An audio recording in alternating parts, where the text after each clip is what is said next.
31절까지 말씀입니다.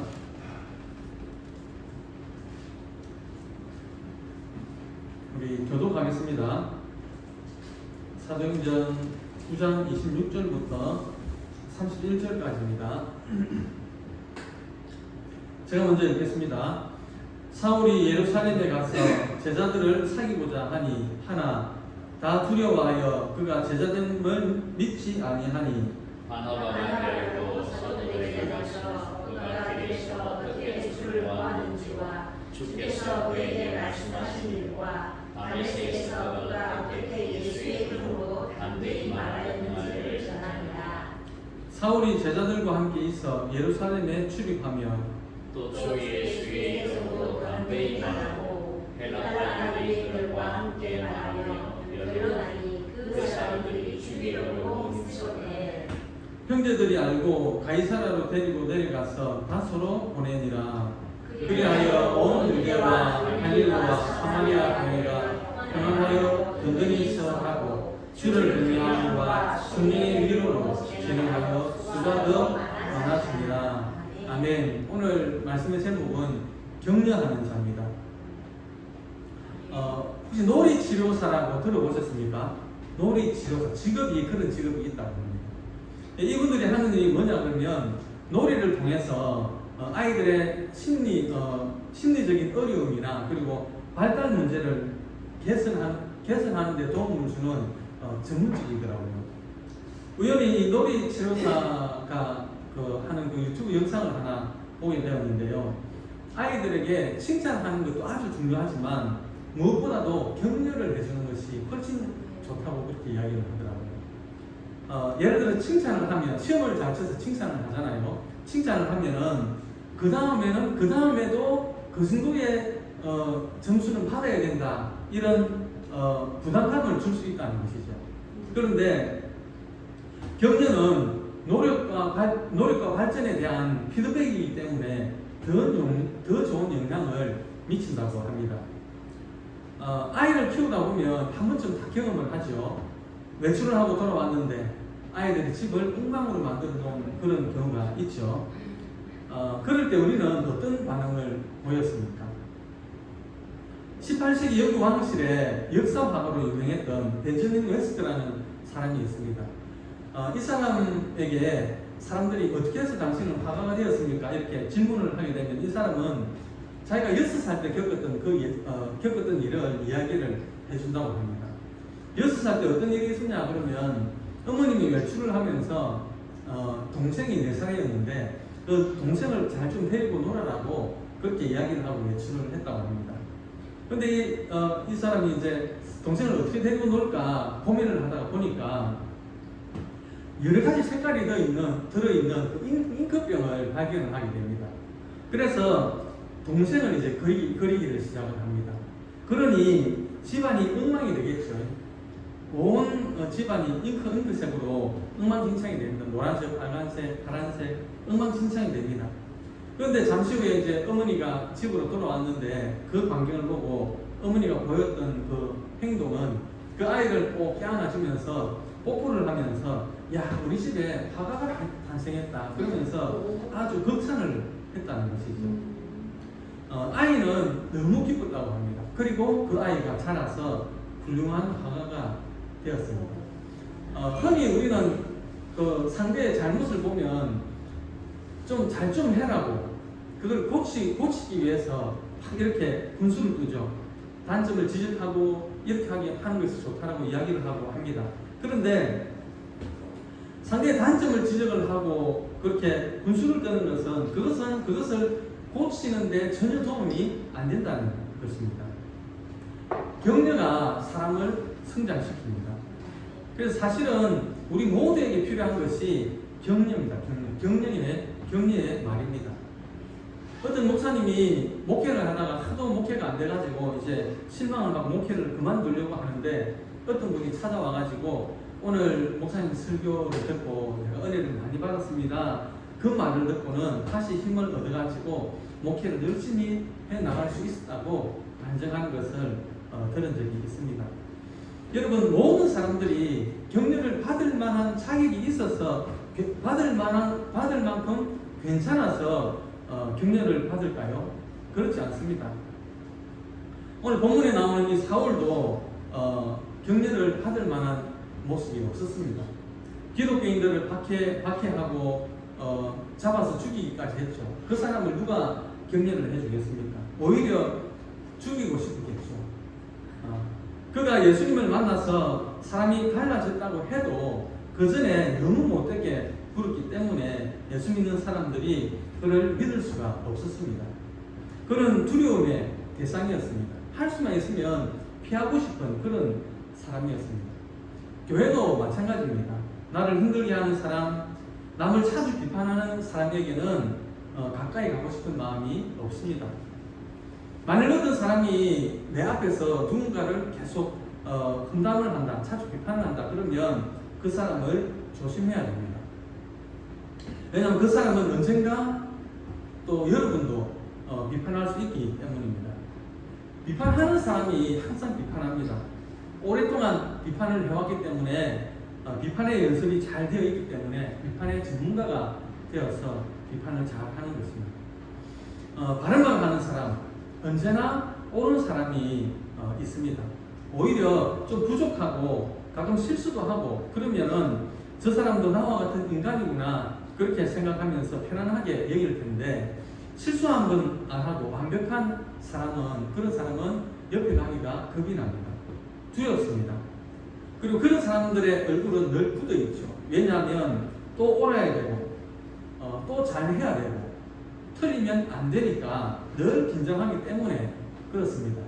그 사람만 그런 것이 아니고 그 사람 옆에 있는 사람들도 다 긴장하게 만든다는 것이죠. 비록 사도 바울이 예수님을 만나서 변화되었지만 사람들은 여전히 그를 좋아하지 않습니다. 하도 억센 사람이라서 그렇습니다. 그러나 예수님을 만나기 전에는 굉장히 독한 사람이었죠. 예루살렘에서 다메섹까지 거리가 한 400리가 되는데 그 400리를 예수 믿는 사람을 잡겠다고 쫓아다녔던 사람이 바로 사울입니다. 400리라고 하면 지금은 뭐 차 타고 공감하면 되지만 2000년 전에는 굉장히 먼 거리였습니다. 걸어가야 했고 또 나귀를 타고 이렇게 가야 되는데 몇 날 며칠을 가야 하는 그런 거리입니다. 이렇게 먼 거리를 예수 믿는 사람들을 잡아가겠다고 그렇게 쫓아다녔으니까 얼마나 악한 사람입니까?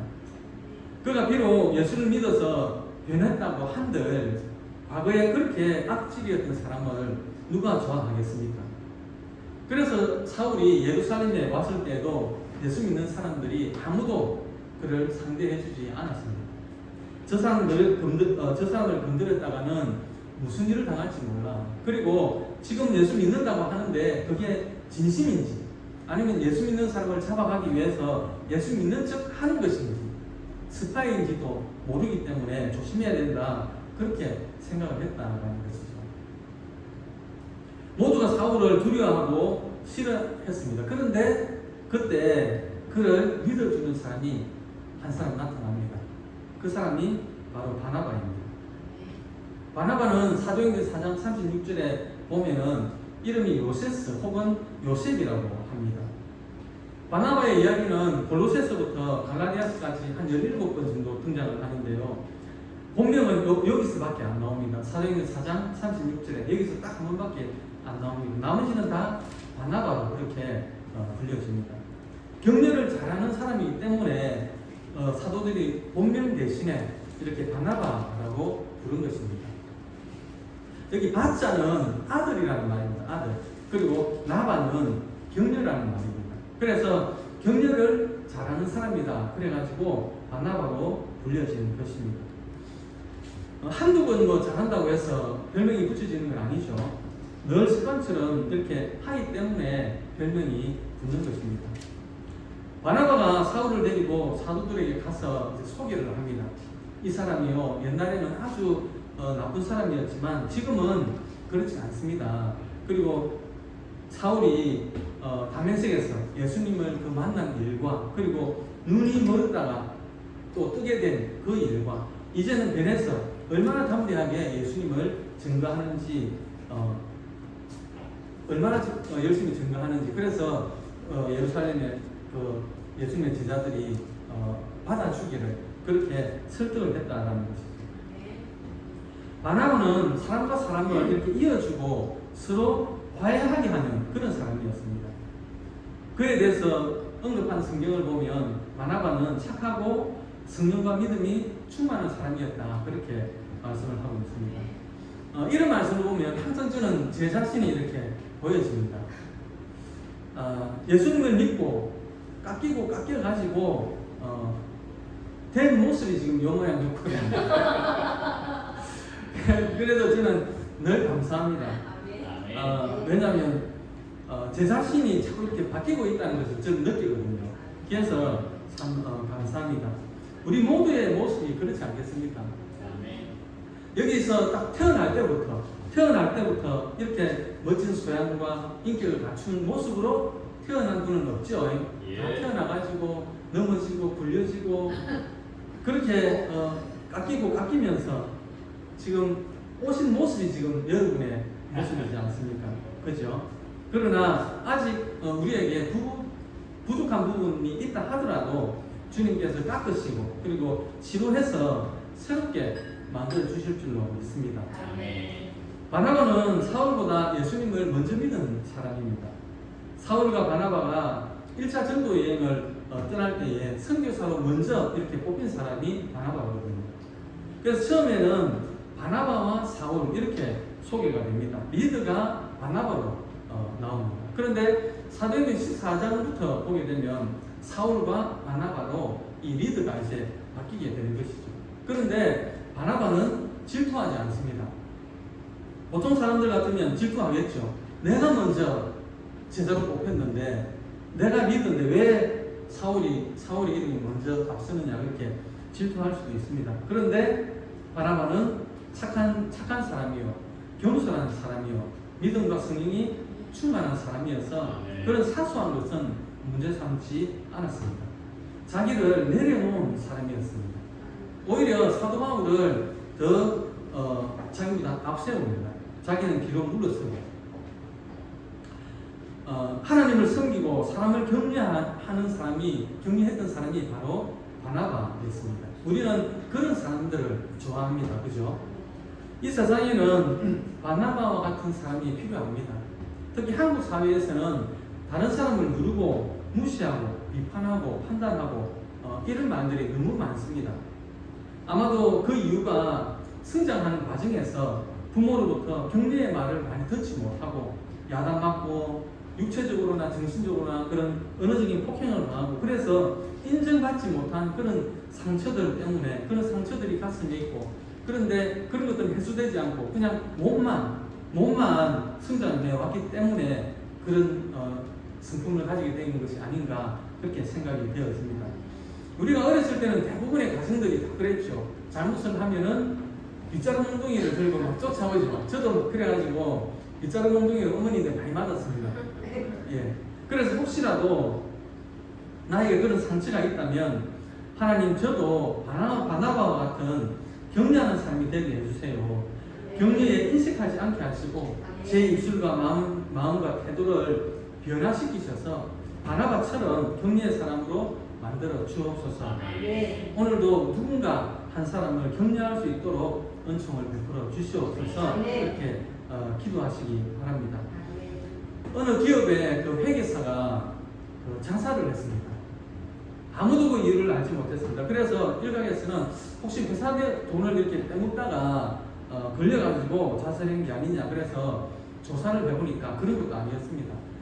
회계장부도 아주 흠잡을 데 없이 아주 깨끗하게 잘 정리가 되어 있었습니다. 그런데 장부책을 보다가 쪽지를 하나 발견하게 되는데요. 그 쪽지에는 이렇게 적혀 있었습니다.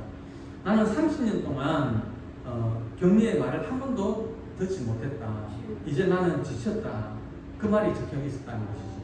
30년 동안 최선을 다해서 회사를 섬기고 회사의 재정을 잘 돌보았는데, 그런데 자기를 한 번도 격려를 해주는 사람이 없었다는 것입니다. 여러분 중에는 누군가 격려받기를 원하고 있습니다. 여러분의 따뜻한 격려를 갈망하고 있습니다. 오늘 예배를 마치면 꼭 1+1으로 2분 이상에게 꼭 격려의 말을 해주시고 집으로 돌아가시면 꼭 남편, 아내 그리고 꼭 자녀들에게도 격려의 말로 힘차게 응원해 주시기를 바랍니다. 사울은 바나바의 격려를 받아서 드디어 사도들과 사귀게 되었습니다. 그리고 많이 달라졌습니다. 제자들과 함께 다니면서 용기 있게 예수님을 증거했습니다. 사도행전 9장 29절 말씀 같이 읽겠습니다. 또 주 예수의 이름으로 담대히 말하고 헬라파 유대인들과 함께 말하며 변론하니 그 사람들이 죽이려고 힘쓰더니. 사울은 원래 전투적인 사람입니다. 예수 믿기 전에도 그랬죠. 예수 믿기 전에는 예수 믿는 사람들을 잡아 죽이기 위해서 아주 전투적으로 달려갔죠. 그런데 예수 믿고 나서도 여전히 그는 전투적이었습니다. 예루살렘 길거리에 나가서 철학을 좋아하는 그리스계의 유대인들과 입에 거품을 물고 논쟁을 했습니다. 그리고 얼마나 이 사울이 말로 잘 싸웠는지 그 사람들이 사울을 너무 미워해가지고 죽이려고 했다고 합니다. 여러분, 논쟁은 도움이 안 됩니다. 아무리 논쟁을 잘해도 논쟁에서 이기면 좋을 것 같죠. 그런데 사람을 잃습니다. 논쟁을 이겼다고 해서 그 사람이 그 사람의 말을 이해를 하고 그 사람을 따라가느냐, 그 사람의 이론을 따라가느냐, 전혀 그렇지 않습니다. 그냥 그것으로 그냥 끝나는 겁니다. 사람만 잃는 겁니다. 사람들은 대개 자신보다 똑똑한 사람, 또 자신보다 똑똑하지 않은 사람을 싫어합니다. 하지만 신앙의 간증은 도움이 됩니다. 내가 어떻게 하나님을 만났는지, 예수 믿고 내가 어떻게 변했는지, 또 기도해서 어떻게 은혜를 입었는지, 하나님께서 내 병을 어떻게 고쳐주셨는지 간증하면 사람들이 다 듣습니다. 여러분이 심하게 논쟁을 하면 그 사람들이 어쩌면 여러분들을 죽이려고 할지도 모릅니다. 그러니 논쟁을 하지 마시고 간증을 하십시오. 사울은 본래 싸움을 잘하던 억세는 사람이었습니다. 아직 그 성격이 승화되지 못해서 옛날에 그런 모습이 마구 튀어나왔던 것입니다. 잘못하면 놔두었다가는 사울이 죽을 것 같으니까 이제 바나바와 몇몇 제자들이 합력해가지고 사울을 이제 가이사랴로 피신을 시킵니다. 그리고 다시 다소, 자기 사도 바울의 고향이죠, 다소로 이렇게 돌려보냅니다. 당신이 이곳에 있다가는 생명을 잃을 수 있으니 그러니 고향에 가서 쉬면서 기도도 하고 성경도 읽으십시오. 그렇게 보내는 것입니다. 사람을 돕고 살 길을 찾아준 것이 역시 바나바의 특징입니다. 사울처럼 논쟁적인 사람이 아니고 삶을 살리고 세우는 사람이었죠. 사울이 예루살렘을 떠나서 이제 다소로 갑니다. 가이사랴로 갑니다. 그러니까 예루살렘에서 그 싸움 잘하는 사람이 하나 없어지니까 교회가 편안해져 갑니다. 31절 우리 한번 같이 읽겠습니다. 그리하여 온 유대와 갈릴리와 사마리아 교회가 평안하여 든든히 서가고 주를 경외함과 성령의 위로로 진행하여 수가 더 많아지니라. 똑똑하고 말 잘하고 논쟁을 좋아하고 언제나 옳고 조금이라도 잘못된 것은 눈뜨고 못 보는 사람이 주위에 있으면 평화가 없습니다. 그런 사람이 하나가 떠나니까 교회가 평안해지고 점차 왕성해지고 하나님을 경외하고 성령의 위로가 있고 믿는 사람의 수가 더 많아졌다, 그렇게 성경은 말씀하고 있습니다. 여러분과 저도 오늘부터 사도 바울의 바나바의 은총이 시작되기를 바랍니다. 여러분 때문에 교회가 평화롭고 또 여러분 때문에 교회가 왕성해지고 여러분 때문에 성령의 위로가 있기를 바랍니다. 여러분에게 위로와 격려를 받은 사람들이 여러분이 믿는 예수를 믿고 싶은 마음이 들도록 우리 모두에게 바나바의 축복이 임하기를 주님의 이름으로 축원합니다.